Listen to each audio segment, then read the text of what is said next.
Ya, demi menjaga kesehatan, masyarakat sebagai konsumen dihimbau cerdas memilih barang pangan yang akan dibeli.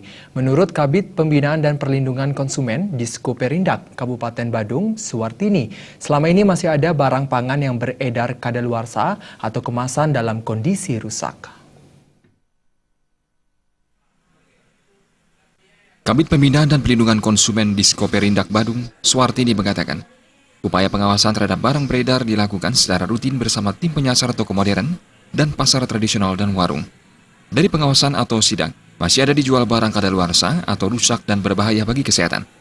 Untuk itu pihaknya meminta pelaku usaha dan distributor menarik barang tersebut agar tidak beredar kembali.